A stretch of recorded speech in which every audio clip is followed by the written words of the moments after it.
Jump me, I'll jump you back and put you into hospital. Warning, some audiences may find this content disturbing. View at your own discretion. Welcome to the House of Reddit.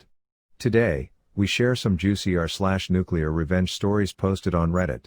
Jump me, I'll jump you back and put you into hospital. Context: I'm in my mid-teens, 5 feet 7 inches and around 180 pounds, not fat but very stocky, kinda like a miniature world's strongest man.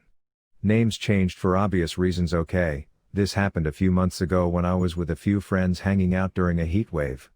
I had to cycle to meet my friends as I live farther away than the rest. The fact I had my bike is important later. It was like 30 degrees Celsius and for my county that's pretty hot, so when I met up with my friends they all decided to go to our local river. I had told them all I didn't have a good feeling about it, but they shrugged off my comments that it's a shady area. Anyways, when we get there we were met with 4 boys known for randomly jumping people, men, women, children. They'd been drinking because I could see them stumbling with a large empty vodka bottle in hand. They'd jump whoever they wanted and they got away with it at least 6 times. They've done the same to others, including a friend of mine and a fellow student's dad. This set red lights off in my head, but I was with friends, 2 girls and 1 boy, so I assumed everything would be okay. I was wrong. The shortest, fattest and ugliest of the bunch, who we'll call Bob, turns to me and starts telling me how he could be my plug for bud. I turned him down because I already had a better one. My plug was the guy who was giving this wannabe dealer his stuff, lol.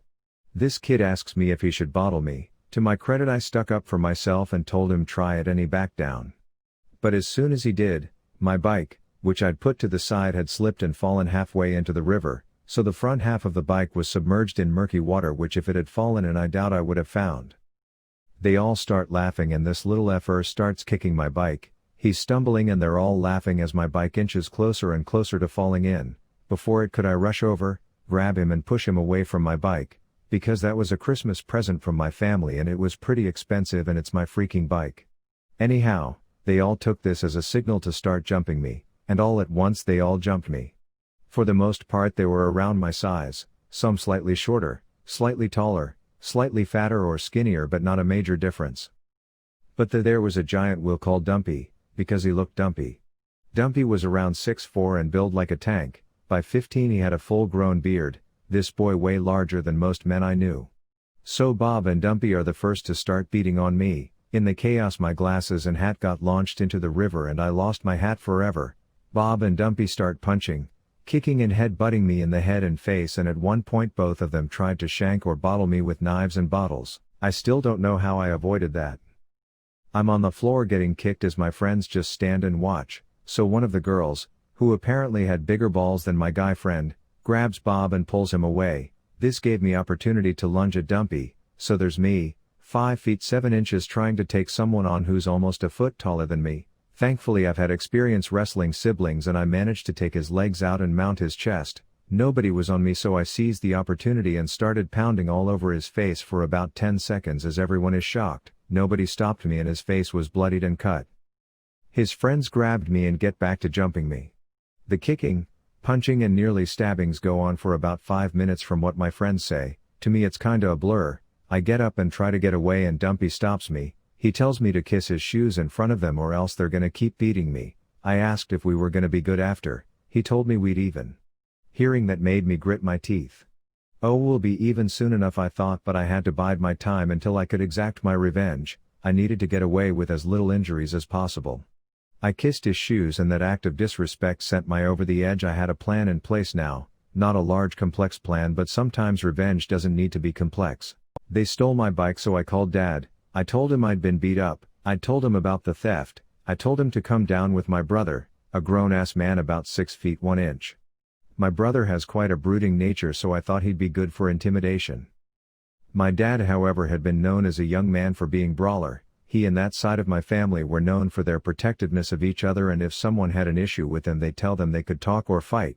My dad got in so many he earned the nickname Duster because he'd come in and dust everyone off.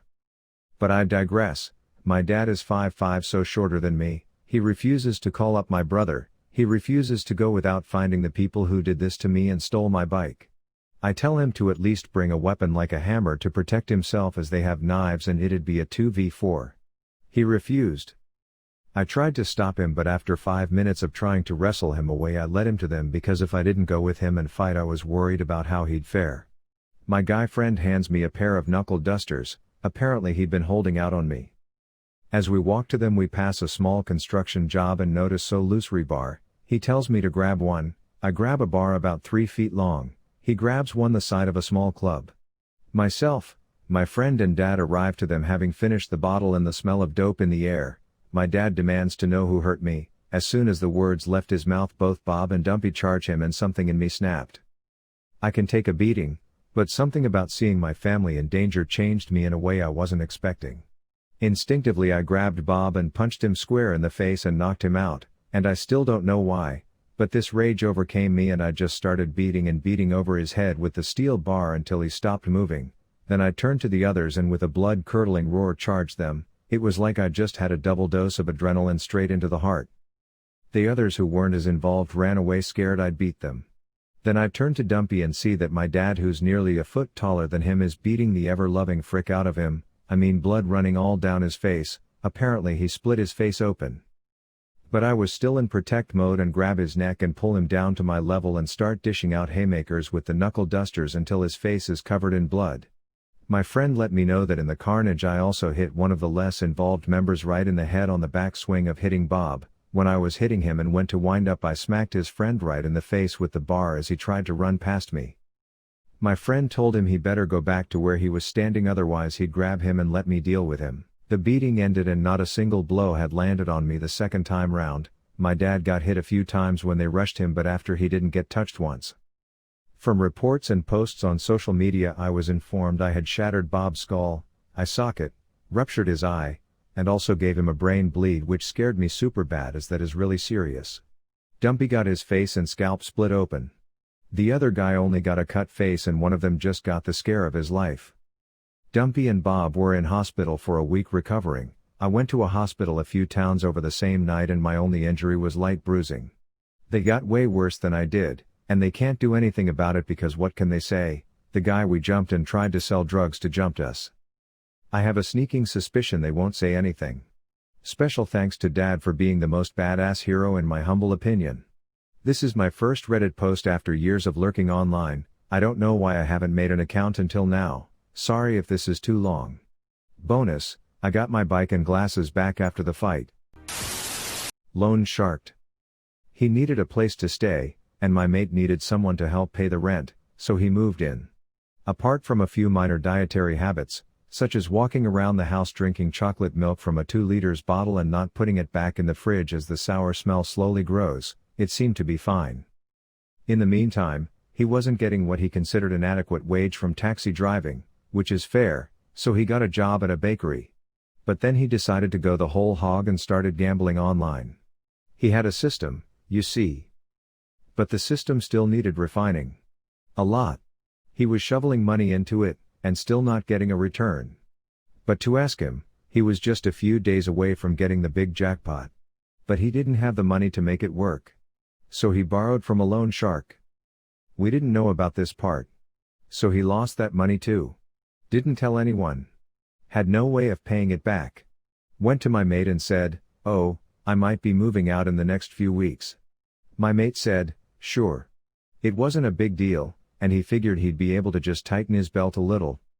The next morning, after my mate went to work, Kevin went around to the power and phone companies and had everything cut off, and got the bond for each of them back. Then he grabbed his pre-packed bags and vanished down south. I'm guessing he'd been getting "where's my money" from the loan shark. My mate gets home, everything's turned off. Everything in the fridge is either spoiled or well on the way there. He has to run around, get everything reconnected, restock the fridge, and cover rent that month. Not a happy camper. So then, a few days later, he gets a knock on the door. "Are you Kevin?" These are big guys, wearing white shirts with ties. Very polite, but they're ripped as feck and he can see the tats through the white material. He's fully aware of who and what they are, and he's able to start making a guess as to why they're there. He invites them in, proves that he's not Kevin, then shows them documentation of what Kevin pulled on him. They're sympathetic, and on the way out one of them gives him a card. "If you ever find out where he's gone, give us a call. He puts the card on the fridge. A few months later, Kevin calls from where he's vanished to, asking for his share of the rental bond. Never mind that he never put any money into it in the first place. So my mate says, "Sure. Where can I mail it to?" Kevin rattles off an address.